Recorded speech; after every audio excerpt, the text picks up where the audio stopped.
Hello, Tony here, back on my channel once more with another deck profile. Continuing on with our coverage of Ghosts from the Past, this week's deck profile will have us return to the Vrains era once more to explore a deck piloted by one of Vrains' most powerful duelists, that being Specter's Sunavalon deck. So what are the Sunavalon? Well, the Sunavalon is a link-based plant archetype piloted by the character Specter in the Yu-Gi-Oh! Vrains anime. A Knights of Hanoi member with breathtaking mommy issues and one of the best I'm going in faces to ever be seen in any anime. Playstyle wise, however, the Sunavalon aims to initiate a hyper-growth strategy, starting off from a simple tree before ultimately link climbing into a powerful tree capable of not only protecting you from your opponent's attacks, but also summoning powerful beaters itself to beat down your opponent with. This, combined with the fact that as a plant-based archetype, Sunavalon takes advantage of some of the most powerful plant support in recent years, makes Sunavalon a deck that's capable of summoning out their powerful tree in a single turn while still searching out various facets of disruption to protect that tree with. Something that I hope to showcase as I get through the deck profile. Anyway, I've droned on enough. Without a further ado, let's get into the deck profile. Starting off our deck profile, we're actually going to be doing things a little differently. Instead of starting off with a main deck monster, we're actually going to be starting off with an extra deck monster instead, given that this extra deck monster does provide a lot of context for a lot of our main deck choices, that monster being of our three Sunavalon Dryas. Sunavalon Dryas is a Link 1 plant type monster that can be made using any level 4 or lower plant, but if you were to make it specifically with a Sunseed Loci, you can search for a Sunvine spell or trap card upon the summon of Sunavalon Dryas. While on the field, Sunavalon Dryas cannot be targeted for attacks, but it does not prevent your opponent from attacking directly if they cannot attack anything on the field otherwise.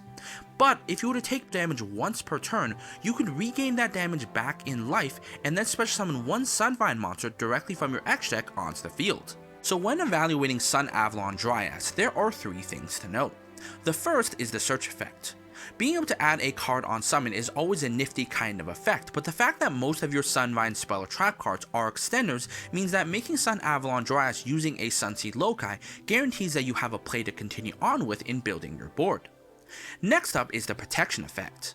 Not being able to be targeted from attacks is a great way to maintain field advantage from one of the most basic forms of interaction, battle, and the fact that Sunavalon Dryas has 0 attack is a weakness that is completely circumvented by the fact that it can't be targeted from attacks, thus allowing you to maintain this card on the field to slowly grind out and build your board with.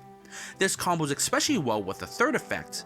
Not being able to field a single attack, but being able to field the attack and then summon out a monster is not only a great way to generate field advantage for free, but also counter-attack with. Summoning out a monster that you can fight back with, but also link climb with the Sunavalon Dryas to reach your bigger trees for your final board states. But what's important to note is that Sunavalon Dryas' float effect doesn't necessarily have to trigger off of your opponent inflicting battle damage to you. It triggers off of taking any damage, battle, or effect otherwise, meaning that in a lot of cases you can also choose to play effects that inflict damage to yourself to trigger Sunavalon Dryas' float effect on your turn to summon out monsters to speed up the link climb to your final board state, thus allowing you to use Sunavalon Dryas to climb into your final board state much faster without the need to interact with your opponent. Something that we will be abusing maliciously in a lot of our combos. Now, one of the monsters that you would most likely like to link climb into with your Sunavalon Dryas will be its evolution in our Link 2 Sunavalon Dragunities, of which we played 2. Sunavalon Dragunities is a Link 2 plant type monster that could be made using any 2 plants, including a Sunavalon monster. And like Sunavalon Dryas, it cannot be targeted from attacks, but your opponent can still attack you directly. And like Sunavalon Dryas, but slightly evolved, Sunavalon Dragunities, when you take damage up to twice per turn, you can regain that damage back in life and then special summon up a Sunvine monster from your X deck onto the field. Lacking any unique effect compared to the other Sunavalons, Sunavalon Dragunities really doesn't do much outside of field attacks and summon Sunvine monsters. However, that's especially important given the fact that it's a Link 2. As a Link 2 monster, it can link climb with another Link 2 to directly access your Link 4 Sunavalon monster, which is the end goal for your board. And the fact that it can field 2 attacks allows you to summon up to 2 Link monsters from your X deck, which combined with the Sunavalon Dragunities does make your Link 4, thus making Dragunities the stopgap to your Link 4 in the most easiest and efficient manner. Now, the ultimate goal for all your Sunavalon plays will be to make the final form of the Sunavalon, that being the one Sunavalon Dragunities. Dragunities is a Link 4 plant type monster that can be made using any 2+ Link monsters, and while on the field it cannot be targeted for attacks, but it does not prevent your opponent from attacking directly. However, it has the additional benefit that it can be destroyed by card effects as well. While on the field, it doesn't have that signature protection float effect that the other Sun Avalons have, but what it can do instead is that while on the field, you contribute any Link monster this card points to destroy cards on your opponent's side of the field equal to the Link rating of the attributed monster. And should it be Link summoned, it allows you to search for any Sun Avalon spell or trap card. Like Sun Avalon Dryas, Dragunities has 3 things to know. The first is the protection effect. Updated from the Dryas form, Dragunities is not only protected from attacks, but also card destruction as well, meaning that once it hits the field with ample protection, there's actually very few things your opponent can do to out this card. Moving from there is the search effect. Like Dryas, Dragunities can search for a Sun Avalon spell or trap card, which unlike the Sunvine spell or trap cards is actually disruption, meaning that making Sun Avalon Dragunities immediately allows you to grab into one form of disruption to break your opponent with. Finally is the destruction effect. While Dragunities doesn't have the effect to summon out Sunvine monsters, it does have the effect to actually remove monsters from your opponent's side of the field. And thanks to the amount of support we are playing, we actually have other ways to make the Sunvine monsters, which coupled by the fact that they only reach their full potential while Dragunities is on the field, you can utilize the destruction effect alongside those Sunvine monsters to deal heavy damage and potentially go for game. Now, as powerful as the Sun Avalon are, they would be nothing without their main enforcers in the aforementioned Sunvine monsters that they summon, consisting of 3 Sunvine Thrasher as well as 1 Sunvine Healer. Both of these monsters are Link 1 monsters that can be made using 1 plant type normal monster, and while on the field, should a Sun Avalon monster leave the field by a card effect, they will destroy themselves as well. However, both of them have an effect on summon as well as an effect on the field. When Thrasher is summoned, you can target 1 Sun Avalon Link monster and have Thrasher gain 800 attack times the Link rating of the targeted monster, while Healer when summoned can target a Sun Avalon Link monster and have you gain 300 life times the Link rating of that targeted monster.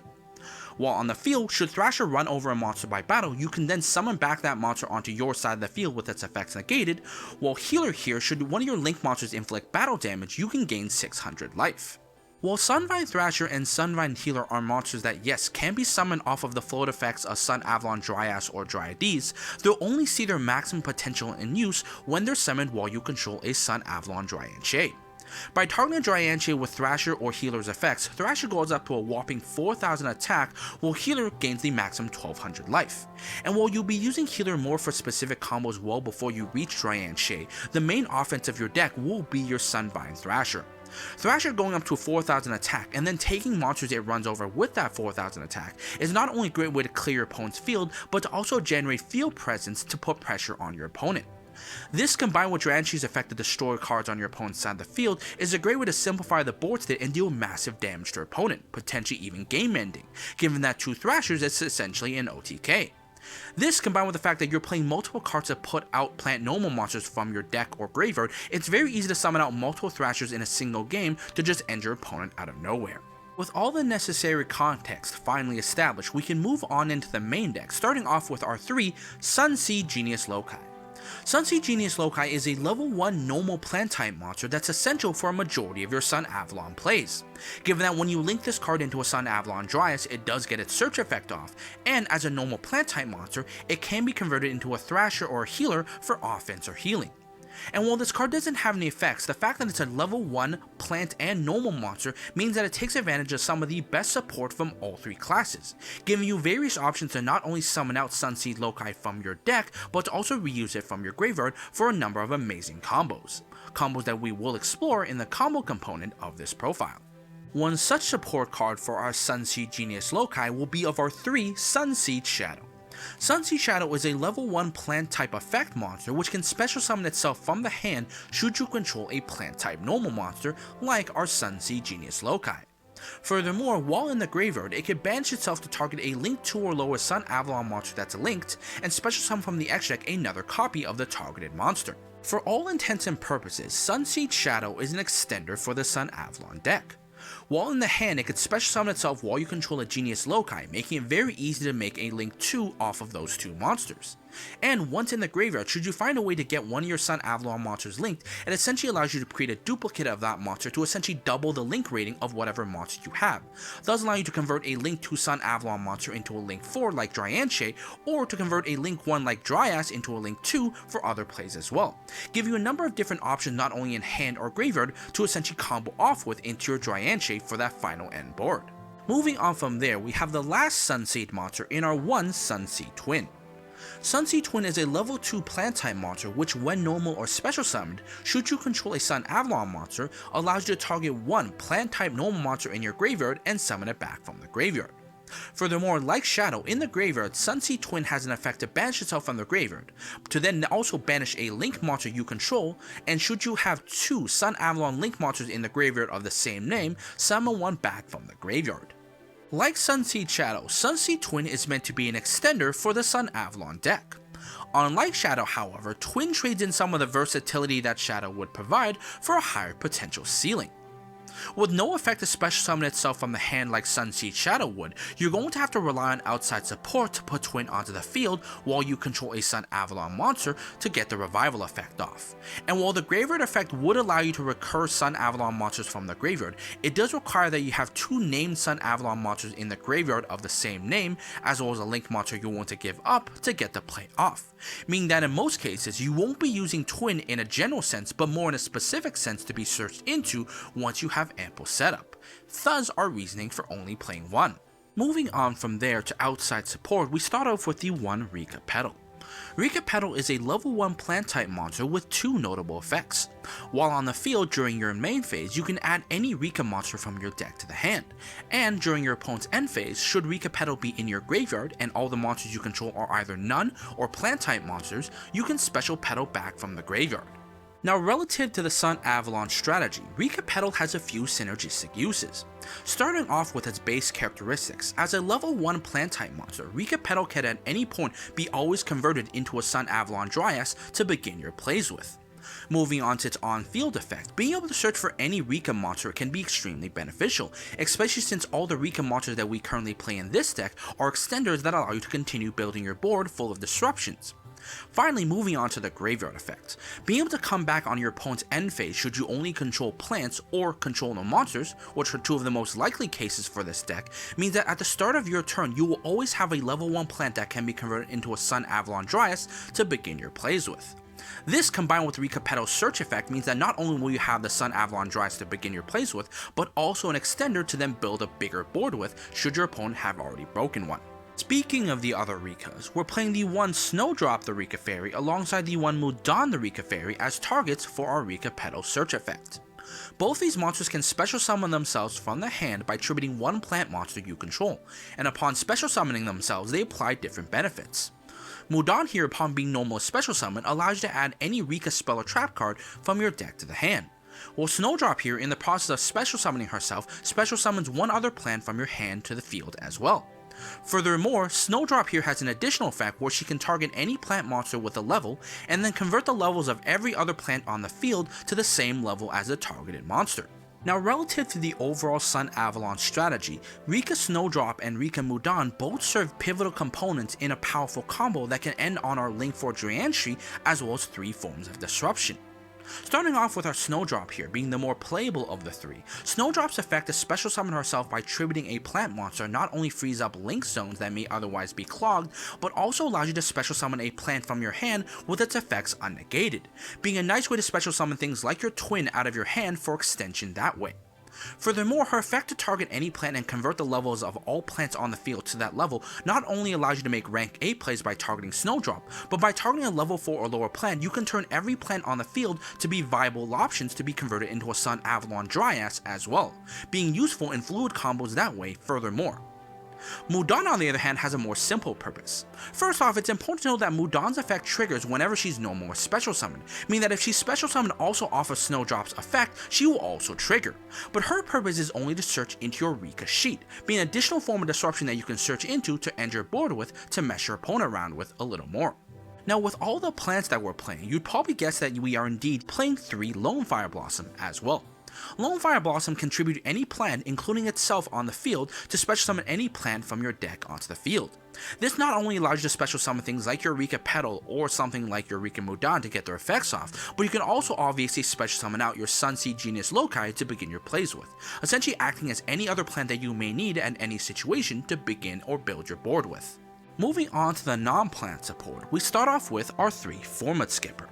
Formund Skipper is a level 1 Cyberse monster with a unique effect that allows you to reveal 1 Link monster from your X deck, and when using Formund Skipper for the Link summon, you can treat Formund Skipper as a monster of that reveal name, type, and attribute. This means that if I was to reveal any Sunavalon monster for the effect of Formund Skipper when I Link summon with my Formund Skipper, I could treat it as that Sunavalon monster as a level 1 plant. This in turn allows me to directly make a Sunavalon Dryas that way as well. Now why would we want to do so though? Because when Formund Skipper is used as a link material, you could then search into a level 5 or higher Cyberse monster, of which our target being of our 3 Parrallel ExCeed. Now you may have seen Parrallel ExCeed previously in decks like Salamangreat as a means to make a free rank 4, and in Sunavalon the purpose remains the same. Whenever you are to link summon a monster, you can special summon Parrallel ExCeed from your hand onto a zone that link monster points to, and then special summon a second Parrallel ExCeed directly from your deck onto the field, with both of them becoming half their level, thus becoming level 4s for a rank 4 play. Now our rank 4 of choice will be our Raid Raptor Forstrix, with the purpose of Forstrix to search into our 1 Zephyros the Elite, which is a key playmaker in one of our major combos. Zephyros Elite has an effect that lets you bounce back 1 face-up card you control to then special summon Zephyros Elite back onto the field and take 400 damage. With that 400 damage then triggering things like our Sunavalon monsters to special summon out Sunvine monsters for more bodies for further extension. As a result of that though, Zephyros Elite is also a once per duel effect, meaning that you don't want to play multiple in that they will brick, and thus playing Parallel ExCeed instead to access the Forstrix that acts as the Zephyros is just a more efficient option to go by. In fact, there is a specific combo that requires us to open 1 Parallel ExCeed or way into our Parallel ExCeed, and 1 Genius Loci that allows us to end on our Sunavalon Dryantry, 3 Disruptions, and an OTK on our following turn, something that we will demonstrate in the combo component of this profile. Finally, rounding off the deck with our hand traps, we have the 3 Ash Blossom as our quintessential hand trap of the format, alongside our 3 Effect Veiler, of which we use to protect our Sunavalon monster. See, while our Sunavalon monster is protected from removal by battle, we can't protect it from things like removal by card effect. And things like our Sunavalon Dryantry here can still be removed by things like Unicorn, and as a result of that, you do want to play our 3 Effect Veiler as a way of keeping that tree alive a little longer, such that you can eventually get rid of your opponent's monsters through Dryantry's effect for that OTK. Moving on into the spells, we start off with our 2 Sunvine Shine. Sunvine Shine is a continuous spell card which can only be activated while you control a Sunavalon monster and requires that you send 1 card from your hand to the graveyard. While face up on the field once per turn as a soft once per turn during your main phase, you can special summon 1 level 4 or lower normal plant monster from your graveyard. Finally, on your opponent's end phase, you could send Shrine from the field to the graveyard to set any continuous trap card directly from your graveyard onto your field. Now relative to all the other playmakers in our deck, Sunvine Shine is by far the best one of them all. Searchable off for our Dryas whenever we make it using a Sunseed Loci. Sunseed Loci will be in the graveyard when Shrine is added to guarantee that Shrine will always have a target to special summon with its effect, thus making it a perfect combo. Furthermore, given the fact that most of your monsters, including your Thrashers as well as your healer, require normal monsters, this is essentially an easy way to recur that normal monster to make those as well in future turns.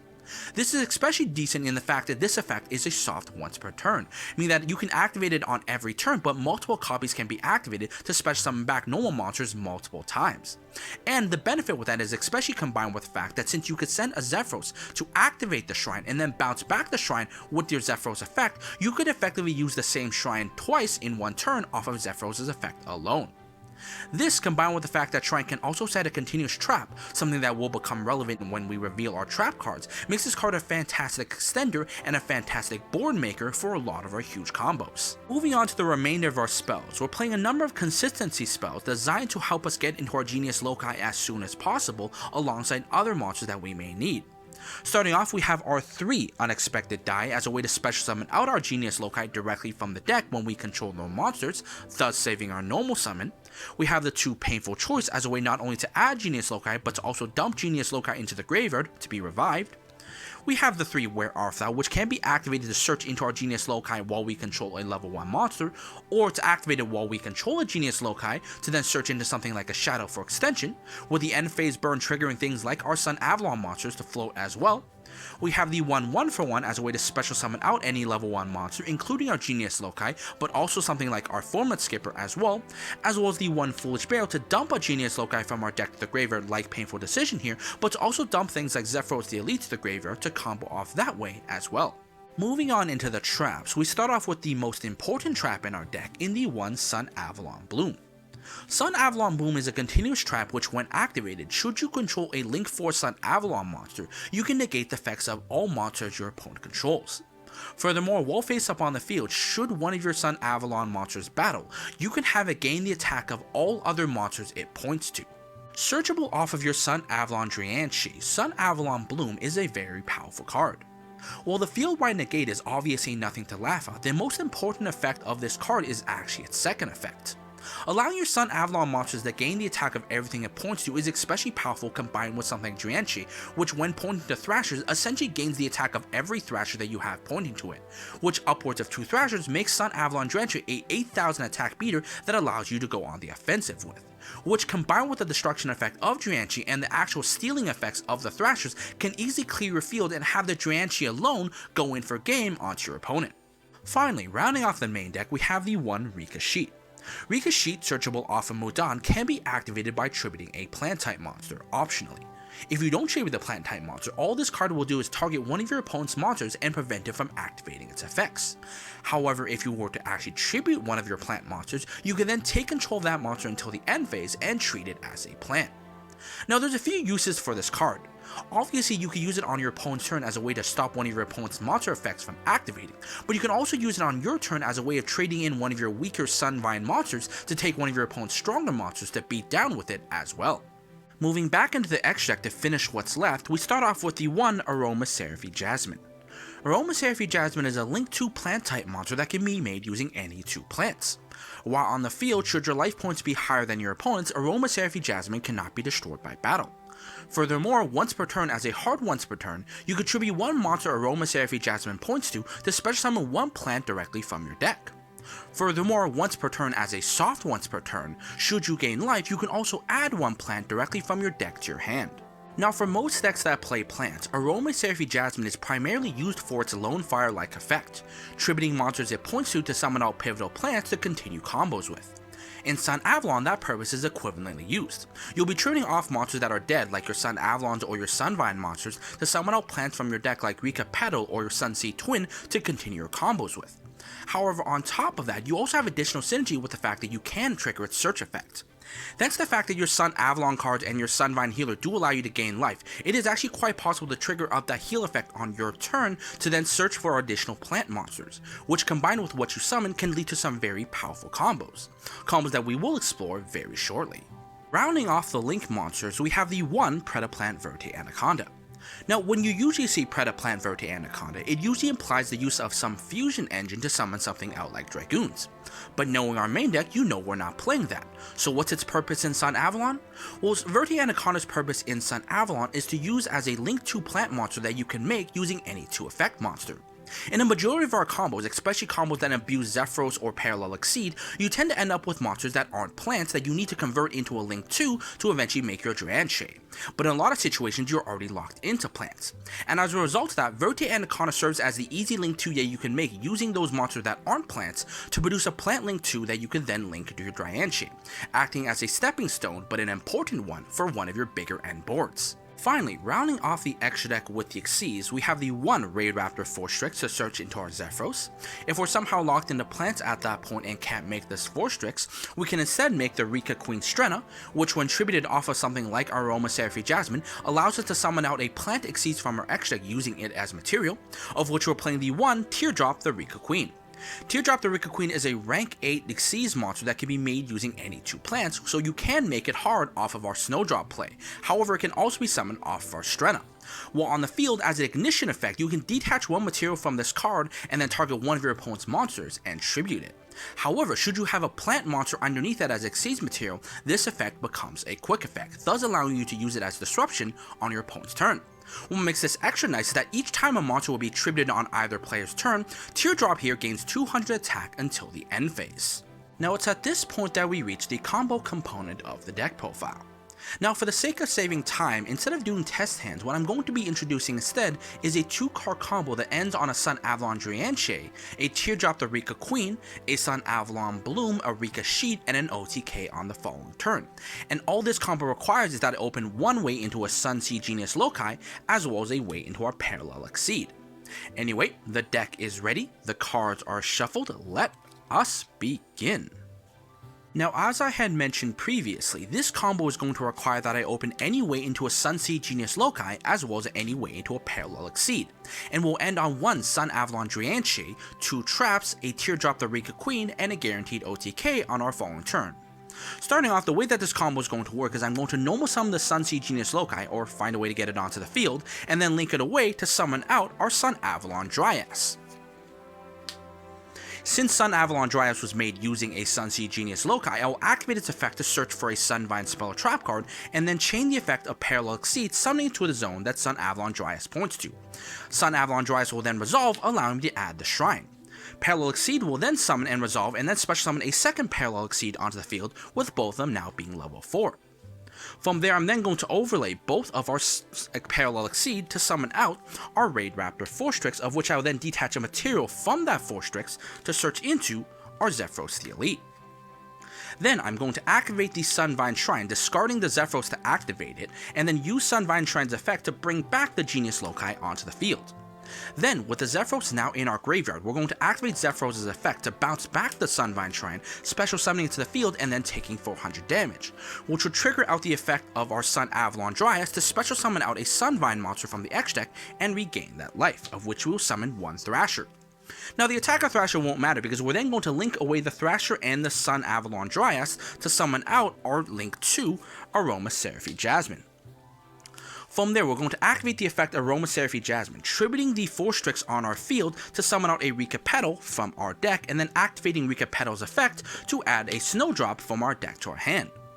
Then, we're then going to link away the Rikka Petal as a level 4 or lower plant type monster to summon out a second Sunavalon Dragunities, before then using the normal monster in our Genius Loci, linking it away to summon out a Sunvine Healer.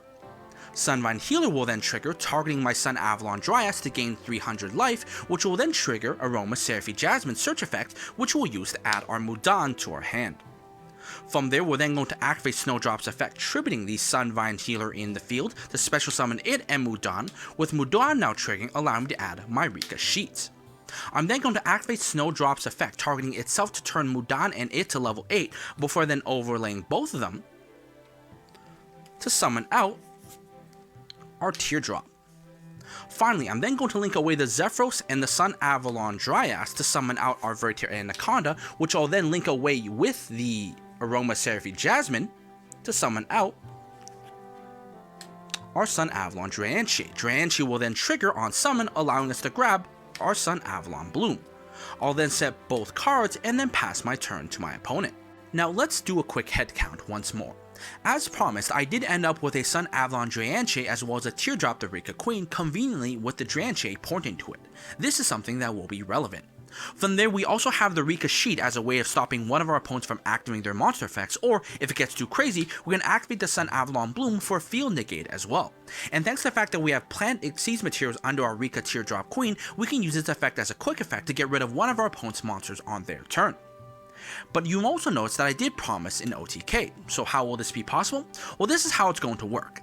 On our following turn, we're going to draw into a card, and this card really isn't going to matter. What's going to happen is I'm going to activate the effect of our Shrine, sending that card to activate it, and then use Shrine's effect to bring back our Genius Loci, of which I'll then link away to summon out another Sunvine Thrasher. Sunvine Thrasher will then target the Dragunities and go to 4,000 attack. From there, I'm then going to activate the effect of our Teardrop Queen here, detaching a material to tribute another one of our opponent's monsters. If they don't have any monsters, that's fine, we're going for game anyway then. From there, I'm then going to attack with a Teardrop, maybe running over a monster, maybe dealing a heavy damage. I'm also going to be attacking with the Thrasher as well. If Thrasher attacks you directly, that's 4,000 damage. If it runs over a monster, well, I get to summon that monster and I get to beat you down with it as well. And if that monster has at least a minimum of 1,000 attack, I could deal the 1,000 damage directly, and when I attack directly with this Dragunities, I'm going to activate the effect of my Bloom. Bloom then giving my Dragunities here the attack of everything that it points to. That includes the 4,000 attack Thrasher, the probably 3,000 attack Teardrop, and whatever monster it brought back, which on average is 8k on its own for that guaranteed OTK. And that's going to do it for the Sunavalon deck profile. Now my honest opinions about this deck is that this deck is very nutty. The fact that it takes advantage of all this normal level 1 plant support allows this deck to summon out a number of different monsters to build some pretty impressive boards. But unfortunately, I don't think this deck will be meta. Unfortunately, the Sunavalon float mechanic isn't exactly a very offensive strategy, and in a lot of situations, if you don't get into your Dragunities, you really don't have an offense to go by. And against decks like Eldritch or something like Dragon Link, which can just play through a lot of your disruptions, this deck really doesn't sustain for long. So I definitely don't think this deck will be doing well in something like an Extravaganza, but I do think this deck can do really well at a local level in the right hands. Regardless though, my name is Tony Yang. This has been a Sunavalon deck profile. I hope you enjoyed it, and I will see you guys next time.